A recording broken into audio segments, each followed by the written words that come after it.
Olá, pessoal. Me chamo Matheus, sou presidente do Conselho Municipal dos Direitos da Pessoa com Deficiência do município de Cruzeiro. Eu sou um homem branco de 1,72 m, estou vestido com uma camiseta preta, no meu peito escrito Conselho em Ação e embaixo o nosso bordão, eu apoio a inclusão. É uma grande alegria falar desse projeto que tem um olhar de disseminar políticas públicas que dá voz a quem não tem voz. E é uma alegria ter o Pablo Eduardo como apresentador, uma pessoa com deficiência visual que vai além da sua limitação. Então, curta nossas redes, segue a gente no nosso Instagram, Facebook, se inscreve lá no nosso canal Conselho em Ação, porque é Conselho em Ação, eu apoio a inclusão. Vem com a gente, acompanhe os nossos trabalhos.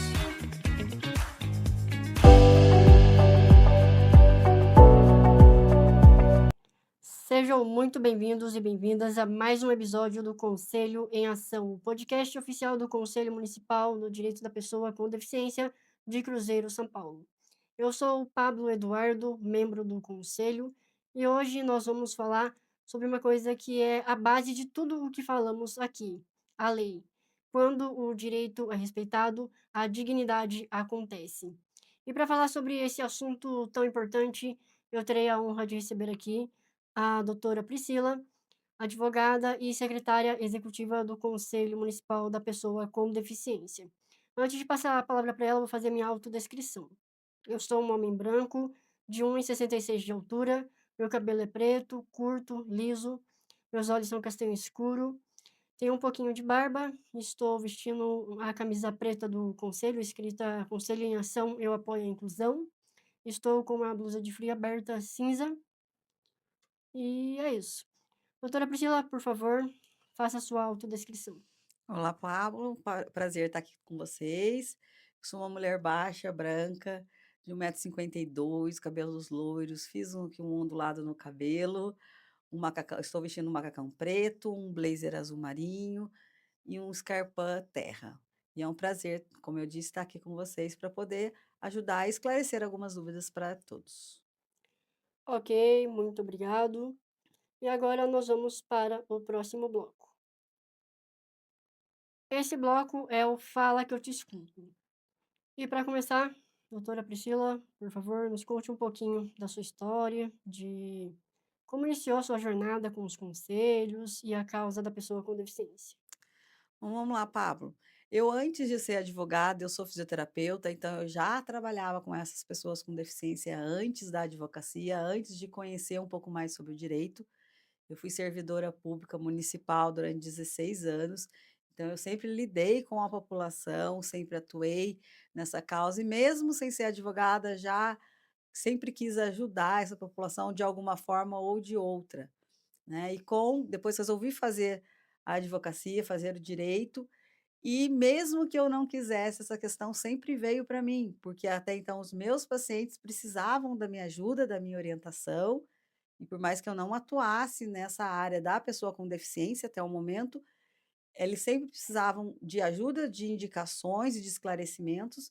Então, eu realmente foi uma área do direito que me escolheu, e não foi eu que escolhi essa área. Inicialmente, eu trabalhei somente com direito previdenciário, tratando de incapacidades e deficiências, e depois veio a questão da deficiência em si, onde hoje é uma das bases da minha atuação e dos principais pontos de atuação da Demetrio Machado Advocacia, que é meu escritório, que fica localizado na cidade de Cruzeiro, porém a gente atende todo o país, devido à possibilidade de atendimentos virtuais. Ah, sim, bacana. E o E conselho em si, ele veio, conheci o Matheus, na verdade, numa corrida, e a gente veio aí conversando, falando mais sobre o tema. A gente foi aí aprofundando e ele me fez esse conselho, o Matheus, que hoje, né, é o presidente da Casa dos Conselhos da Pessoa com Deficiência da cidade de Cruzeiro, e me fez o conselho para estar participando e sempre auxiliando, porque eu acredito que sempre que a gente junta forças, a gente ganha muito mais do que caminhar sozinho. com certeza, juntos podemos mais, né? E quais leis garantem o funcionamento do Conselho da Pessoa com Deficiência em Cruzeiro? Hoje a gente tem a Lei 4005 de 2010, né, que a gente conseguiu passar com essa lei para revitalizá-la na Câmara, para que seja uma atualização, principalmente com a criação da Secretaria da Pessoa com Deficiência, fazia mais do que sentido esse conselho, né, vir para a pasta da Secretaria da Pessoa com Deficiência, para que a gente somasse forças e com isso a gente consiga atuar de uma forma muito maior. Então hoje essa é a única lei que a gente tem no município, que a gente está esperando essa atualização ser sancionada pelo nosso prefeito, que ainda não saiu a sanção dessa lei, mas a gente está aguardando para então a gente seguir com a lei do fundo municipal, que vai nos possibilitar não só fazer uma fiscalização ainda mais abrangente, como também fazer ações diretas para as pessoas com deficiência, para que elas possam ter mais facilidades no dia a dia e principalmente ter os seus direitos respeitados. Uhum. Realmente, essas leis são muito importantes, né, tanto a lei que está sendo reformulada, que está para ser sancionada pelo prefeito, quanto a lei do fundo, porque o fundo nos permite ter um investimento maior, podemos dizer assim, né, uma capacitação de recursos, a gente consegue mais parcerias. Eh, e qual é o papel do regimento interno das atas e da legalidade formal no dia a dia do conselho? Então, Papo, quanto a isso, é muito importante, porque o conselho, ele está aqui não só para fiscalizar, né? Muita gente acha que o conselho está aqui Uhum, só para, fiscalizar, para poder brigar, não.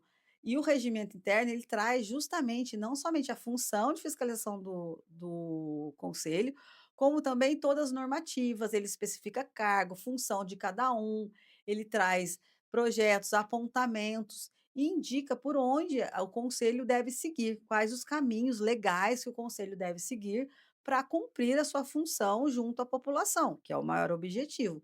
E as atas permitem que sejam feito o acompanhamento dos projetos, das cobranças em si, né, das uhum. fiscalizações, e também possibilita que futuramente, principalmente quando a gente fala do fundo, que a gente quer a criação desse fundo, a gente vai precisar prestar contas. Através das atas, fica muito mais fácil esses esclarecimentos, as prestações de contas, e qualquer pessoa que queira ter acesso, ela pode ter acesso para saber como o conselho está atuando, como é feito essas reuniões, como é feito as votações, quem são as pessoas que integram, quais são as secretarias dos municípios, do nosso município, no caso, que integra o nosso conselho. Então, isso é muito importante, porque muitas das vezes as reuniões de conselhos elas ficam sem rumo, elas ficam sem direcionamento e acaba sendo mais um bate-papo do que uma coisa prática e real, de atuação real. Com essas atas, a gente consegue direcionar para onde a gente está indo e indicar para o poder público ou qualquer pessoa da sociedade que queira saber qual é o caminho e são os planos do conselho.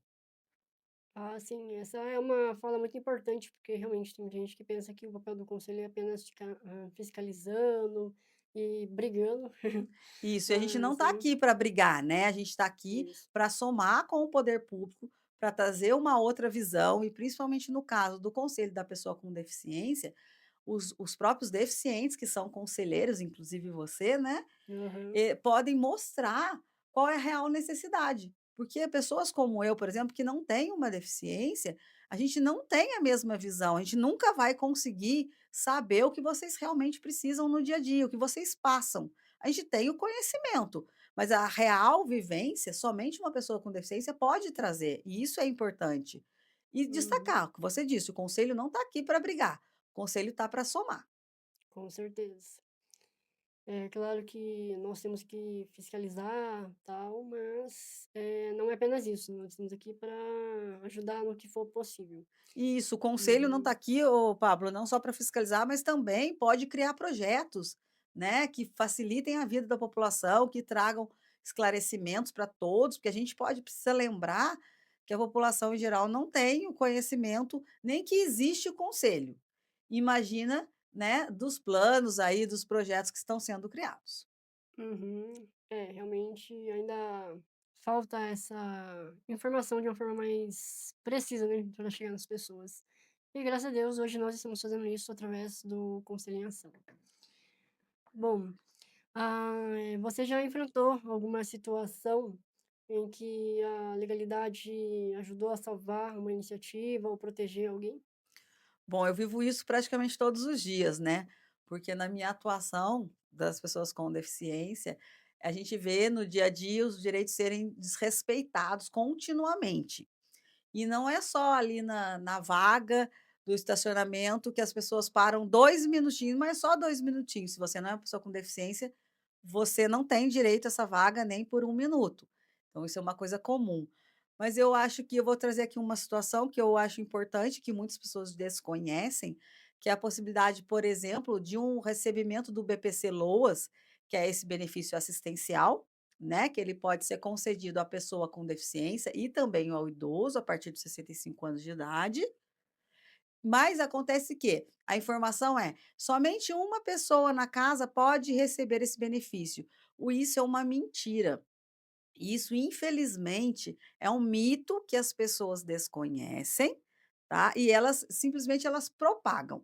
O que acontece? Vou com esse caso real. Hoje eu tenho no meu escritório uma família de 3 pessoas que recebem um BPC-Loas. Então a gente está falando 3 salários mínimos na mesma família. E se você for, por exemplo, no CRAS, eles vão falar para você que é impossível. Se você for muitas vezes até no INSS, ele vai falar para você que a renda permitida, que hoje é de 1/4 salário mínimo, vai ultrapassar. Então não vai ser possível, mas é possível sim. Nesse caso, a mãe veio desesperada porque a filha já recebia o BPC, mas eles realmente passavam por situação de miséria, não tinham o que comer, a casa realmente não tinha condição nenhuma. E no CRAS falaram que o outro filho dela não poderia receber, porque como eram só 3 pessoas na família, iria ultrapassar o valor da renda permitida. Porém, com o auxílio de realmente de uma pessoa que tem o conhecimento, do advogado, que é especialista nesse assunto, foi possível que esse segundo filho recebesse. Então, nessa família tem 2 pessoas com deficiência que recebem o BPC-Loas hoje, e quando a mãe completou 65 anos, nós também conseguimos que essa mãe recebesse o BPC-Loas. Então, nessa situação, a atuação do direito previdenciário, o conhecimento, né, da pessoa com deficiência, foi possível proporcionar a essa família uma vida mais digna, recebendo então os 3 do BPC-Loas fazendo valer o direito, porque aqui a gente não fala de jeitinho de nada, é o direito da pessoa estar na lei. Então o conhecimento na lei possibilitou que hoje essa família tenha uma condição mais digna, tá bom? Muito obrigado por essa partilha. Realmente é uma coisa importante e interessante de saber, porque nem eu mesma sabia que era possível mais de uma pessoa na mesma casa estar recebendo o BPC. E é algo, assim, que eu acho que quase ninguém sabe, porque vende-se a ideia de que o BPC ele entra para renda familiar, e a gente sabe que não pode ultrapassar, né, 1/4 do salário mínimo por cabeça. Isso. E é importante também, Pablo, vamos trazer aqui mais um esclarecimento. Eu falei quanto ao BPC não entra na soma, certo? Só que também tem mais uma exceção que não entra. É quando a pessoa, seja o pai ou a mãe, tá? Ou o marido ou a esposa, recebe não o BPC, mas uma aposentadoria de um salário mínimo, e essa pessoa que recebe tem 65 anos ou mais, esse valor também não entra na renda familiar, tá? Para o cálculo do BPC. Então, mas aí a pessoa tem que ter 65 anos. E o valor tem que ser de um salário mínimo, mas é o valor que é pago para o INSS. Não vai contar se a pessoa vier e falar assim: ah, eu ganho um salário mínimo, porque eu tenho empréstimo consignado, eu tenho empréstimo pessoal. Nesses casos, o valor que conta é o valor total pago pelo INSS, não o valor que você está recebendo em razão dos empréstimos que você fez. Mas é possível, sim, que a pessoa que tenha o pai, a mãe ou o marido, a esposa aposentado venha receber também um BPC. Por isso a importância, né, de procurar um advogado especialista em direito previdenciário, um advogado especialista na causa da pessoa com deficiência, para que você esclareça os direitos e tenha o seu direito respeitado. Com certeza, isso é muito importante. E a população em geral conhece os seus direitos? Infelizmente não, a população ela desconhece de forma geral os seus direitos e muitas das vezes são direitos simples, né? E que podem fazer valer e facilitar a sua vida. Mas as pessoas, elas têm pouco conhecimento. E o que acontece muito, até as pessoas que têm um pouco de conhecimento, ou elas não querem partilhar com o outro, ou a população tem preguiça de cobrar, tá? De fazer a sua parte também. Porque eu falo muitas das vezes, a pessoa fala para mim assim: ah, eu tenho direito e eles têm que saber que eu tenho direito a receber, vamos dizer, uma cesta básica, eu me encaixo. Não, ninguém tem obrigação de saber. Se você tem direito, você sabe que você se encaixa, vai lá, solicita, faz o pedido. Quando a gente vai voltar aqui sobre o BPC, algumas vezes a renda familiar pode ultrapassar um pouquinho, né, no valor permitido de um quarto de salário mínimo. É possível conseguir o BPC para essa família, para alguém dessa família que ultrapasse? Em alguns casos, sim, somente de forma judicial, mas é possível.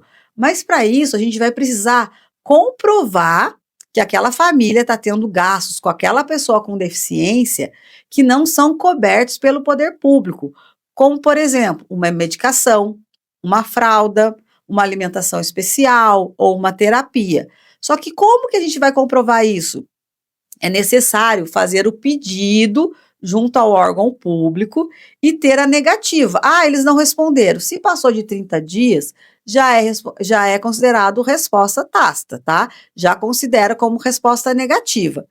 Mas você tem que ir lá, protocolar, fazer o pedido. Você tem que depois juntar a notinha do que você comprou, que não foi fornecido pelo órgão público, pela prefeitura, pelo SUS ou pelo governo federal. Mas as pessoas, elas não querem também fazer a parte delas. Ah, mas dá muito trabalho. Dá, mas para a gente cobrar, a gente também precisa fazer a nossa parte. E para quem desconhece, que é a grande maioria mesmo, hoje a gente tem a internet com tanta informação, né, com tanta coisa, que pode nos possibilitar ter uma vida melhor, uma vida com menos sofrimento, com menos limitação. Só que as pessoas também têm que lembrar que elas precisam fazer a parte delas. Isso é verdade, porque a nossa parte ninguém vai fazer por nós, né? Somos nós que temos que fazer. Isso mesmo. E como que o conselho poderia ajudar nessa questão de divulgar mais os direitos para que as pessoas possam conhecer melhor? Eu acredito que o conselho, a intenção dela, não só da fiscalização, né, é a divulgação, como realmente fazer eventos de conscientização, como o evento que foi feito, né, sobre o Bengala Verde, que trouxe conscientização, que você participou, muita conscientização para a população, divulgação, usar as redes sociais, mas também fazer eventos presenciais, que eu acho que é o mais importante, porque a rede social, a grande maioria tem acesso. Porém, existem pessoas que não acessam ou desconhecem como acessar essas informações. E o contato, 1 a 1, você puder fazer um evento na praça da cidade que envolva a população, que divulgue o conhecimento e os direitos, vai possibilitar que essas pessoas tenham maior qualidade de vida. E o conselho, sim, ele está aqui para poder fiscalizar uma obra que não tem acessibilidade, por exemplo, mas ele também tem que vir somar com projetos que levem à conscientização da população das necessidades, das limitações da pessoa com deficiência e principalmente para incluir essas pessoas com deficiência no dia a dia. Porque não adianta a gente levantar a bandeira aí no dia da pessoa com deficiência, falar sobre o autismo, se a gente não fizer isso no nosso dia a dia, se não for aplicável. Então, eu acho que o principal que o conselho pode atuar é conscientizar a população que existem direitos, mas principalmente que as pessoas com deficiências, elas estão aí e elas vão sim somar para a nossa sociedade, e elas podem contribuir de forma significativa. Realmente acho muito válido isso, porque ninguém melhor, né, do que nós mesmos que temos a vivência para estar compartilhando, estar conscientizando, e eu acredito que a inclusão de fato ela começa com a conscientização. Isso, e eu acredito que a sua fala é muito pertinente quando a gente fala que vocês com deficiência que precisam mais estar atuando, né, mostrando para a população a possibilidade de estar, não só, por exemplo, na escola, quando a gente fala de rede de ensino, como realmente no mercado de trabalho. Porque são as pessoas, não adianta eu falar, não, a minha empresa apoia, eu vou contratar, né? A gente sabe aí de grandes empresas que contratam pessoas para preencher o quadro de pessoa com deficiência, porque é obrigatório por lei, mas acontece que quem são essas pessoas? Na grande maioria são pessoas com alguma deficiência mínima física, que não comprometem a função laboral, não comprometem o trabalho, porém muitos deficientes, o que eu vejo também, eles não se qualificam para estar no mercado de trabalho. Então, a gente tem as duas visões. A empresa, o lado empresarial, que não faz questão de contratar pessoas com deficiência, essa é a verdade, e também existe a questão das pessoas com deficiência que não se qualificam. Porque a gente também, para cobrar, né, que tá lá, a empresa precisa contratar, você tem que oferecer qualificação. Isso é muito importante.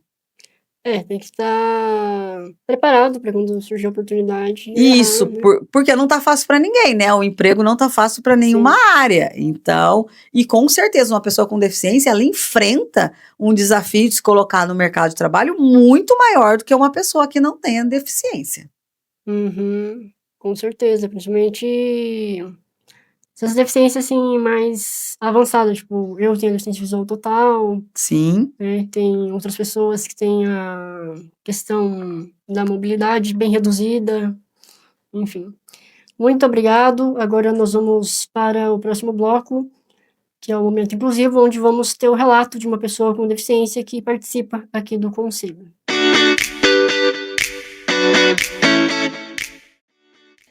Olá, meu nome é Tatiana, eu sou portadora de uma de sequelas da vacina da Covid. Eu contraí a Covid em 2020 e de lá para cá eu estou tentando descobrir qual a doença que a Covid me deixou, né? Hoje eu sou portadora de cadeira de rodas, eu não tenho força muscular, sofro de muitas dores e a minha vida cotidiana é adaptada, né? Eu tive que adaptar tudo de novo, porque eu não tinha nenhuma deficiência. E hoje, como deficiente, eu tenho que ir adaptando as situações. Eu tenho um filho, né, de 2 anos e meio, que eu tive ele depois que eu já tive a deficiência. E lidar com ele é um desafio constante. Eu dependo de muitas pessoas para me ajudar, às vezes para poder ficar com ele, ou para poder levar ele em algum lugar, eu não consigo sair sozinha. A dificuldade maior hoje em dia que eu tenho é sobre locomoção, porque como eu sou cadeirante, não dá para carregar qualquer carro, a cadeira em qualquer carro, né?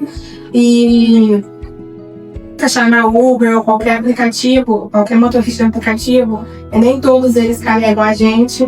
A cidade não tem ônibus adaptado, e o ônibus que tem adaptado que não está funcionando, o elevador, e então fica bem difícil para sair de casa. Então a minha vida social é bem limitada. Eu mais saio de casa para médico do que para outra coisa, ou para as reuniões quando tem carro de saúde para buscar a gente. E eu faço parte do Conselho Municipal de Direitos da Pessoa com Deficiência. E como conselheira eu sou bem ativa, eu gosto de estar participando e a gente busca, né, com políticas públicas, melhorar a vida das pessoas que têm deficiência, as que já nasceram com a deficiência e as que adquiriram ao longo do tempo, assim como eu.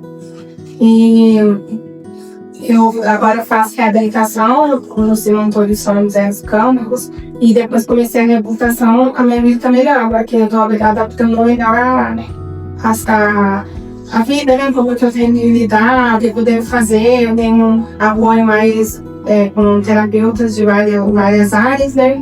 Que me ajudam a lidar com essa situação que no começo foi bem conflitante para mim. Eu fiquei muito depressiva, fiquei acamada.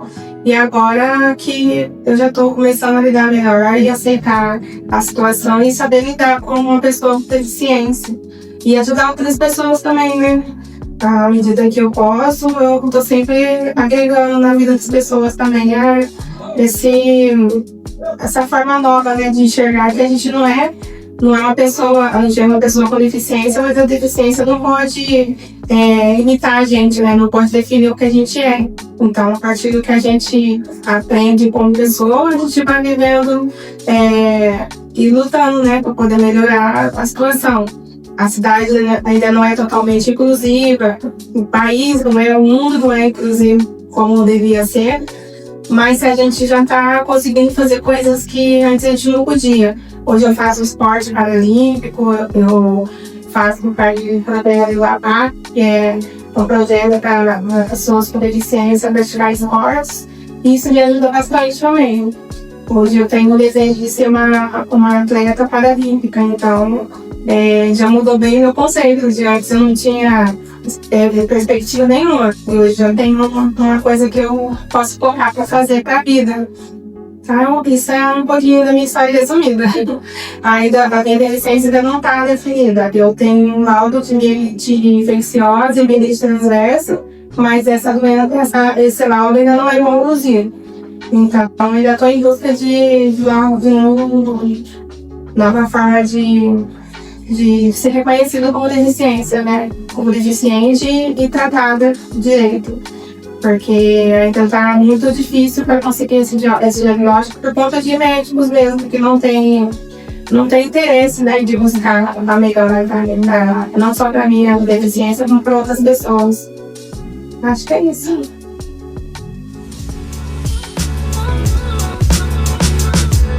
Esse bloco agora é o Fica a Dica. Porém, antes de irmos para a dica propriamente dita, doutora, eu tenho uma lembrancinha aqui para te entregar. Muito obrigada. Fernanda, aproveito para agradecer a sua presença e também quero agradecer a Maria Helena, vice-presidente do Conselho e dona da Multiarte, que está patrocinando essa lembrancinha. Muito obrigada, é sempre um prazer, né, estar aqui com vocês, somando. Eu acho que essa é a principal função da gente, servir e informar. Sim, com certeza. E que conselho que você dá para quem deseja conhecer mais os seus direitos e participar ativamente da construção de uma sociedade mais acessível? Pablo, eu acho que o principal conselho é estudar, buscar informação. Como eu disse anteriormente, na internet a gente sempre tem, hoje em dia a gente tem informação muito fácil, muito acessível, né? É buscar, conhecer, estudar, porque para a gente poder cobrar, a gente precisa ter o conhecimento. Então, procura na internet, a gente sabe, tem várias leis, tá, disponível, o site do Senado, por exemplo, do Congresso Federal, tem disponível leis específicas, lembrando que as leis federais, elas, mesmo que o nosso município não tenha, essas leis, elas são para toda a população, tá? Mesmo que não tenha regulamentada no município, se existe uma lei federal, essa lei é aplicável no município. Então, o meu conselho é: busque informação, estude, porque as pessoas, elas desconhecem vários e vários direitos. Por exemplo, o direito ao estacionamento preferencial, várias pessoas, a grande maioria das pessoas conhecem, mas as pessoas não sabem que o atendimento da pessoa com deficiência, ela não é só preferencial, ela é prioritária, principalmente quando a gente fala de pessoa com autismo. Falando, por exemplo, do autismo, eu acho que vale destacar que muitas das vezes, quando a gente vai ouvir falar de autismo, as pessoas falam: mas autismo não é uma deficiência. Certo, o autismo não é uma deficiência, mas a gente precisa lembrar que perante a lei, ela é equiparada, ou seja, todas as pessoas, todos os direitos que as pessoas com deficiência têm, uma pessoa autista tem. Então, foi uma coisa que veio para somar. Isso é importante. Por exemplo, meia entrada em eventos sociais, a pessoa com deficiência tem direito. A pessoa com deficiência tem direito a pagar meia em parques temáticos. O acompanhante no avião tem direito a ter desconto, não a pessoa com deficiência, e sim o acompanhante que tem a necessidade. Então, são inúmeros direitos, como eu falei, do BPC Loas para mais de uma pessoa na mesma família. Falando de BPC Loas, é importante verificar quem faz parte do grupo familiar. É todo mundo que está lá no CadÚnico? Não é todo mundo. A lei especifica quem faz parte. Muitas das vezes a pessoa tem o benefício negado, porque quem está lá no grupo familiar por CadÚnico foi considerado para renda, e aí ultrapassou. E, na verdade, ele não deveria entrar. Então, por isso é importante conhecer a lei. Outra dica aí que a gente pode dar é a medicação. Se você necessita de medicação, o SUS, através da prefeitura, que a gente vai fazer o pedido pela prefeitura, ele é obrigado a fornecer a medicação específica, seja ela de alto custo ou não. Se você tem a receita, se você tem a recomendação do médico, o SUS é obrigado a custear, assim como as terapias. Então, são inúmeros direitos das pessoas com deficiência que as pessoas não sabem, não só a população, mas também a própria família da pessoa com deficiência, ela desconhece. Por isso, se informe, estuda. E se você está com alguma dúvida, procure uma advogada especialista, tá, em direito das pessoas com deficiência, para que ela te esclareça os seus direitos específicos, porque cada caso é um caso. Muitas das vezes se aplica a você, mas não se aplica ao outro deficiente. Então, precisa procurar um profissional qualificado, que seja especialista no assunto, porque a gente sabe de inúmeros casos de pessoas que procuraram advogados que não eram especialistas e acabaram perdendo o seu direito. Porque isso é uma coisa que é muito importante saber, Pablo. Depois que você entra com um processo judicial e esse processo é julgado, depois que foi julgado, transitou em julgado, que é aquele quando acabou o processo, não tem como mais recuperar aquele direito em si. Em muitos casos, você pode fazer o novo pedido, tudo. É possível, mas recuperar aquele caso lá de trás, infelizmente, depois de julgado, não tem o que fazer. Então, assim, é importante o conhecimento. Procure um profissional qualificado, que você conhece, mas principalmente, não basta você conhecer, mas ele precisa ser especialista naquele assunto. Eu já tive aqui um caso de uma mãe que me procurou desesperada, que o filho estava há mais de 2 anos esperando para receber o LOAS, no INSS aparecia que ele estava recebendo, e ele realmente não estava. No CRAS, essa mãe foi orientada a esquecer esse benefício, deixar para lá e pedir novamente. Quando ela me procurou, em menos de 2 meses, essa mãe, né, que era o direito do filho, a gente conseguiu que ela recebesse 28 mil reais de atrasados, mas que começasse a receber regularmente, mensalmente, o valor do benefício para o seu filho. Então pensa, o que 28 mil não faz na vida dessa criança com deficiência? E essa pessoa é totalmente miserável. Então, com certeza, mudou muito a condição. E é um direito dela. Se ela fosse, pelas informações no CRAS, se ela tivesse ido pela orientação de um outro advogado que ela já tinha passado antes, que não é especialista, ela tinha aberto mão do direito do filho dela, que era um direito adquirido, e que só estava lá, só precisava fazer a forma correta, atuar com qualificação. Então, a minha dica é sempre assim, busque um profissional qualificado, um profissional que seja especialista no assunto que você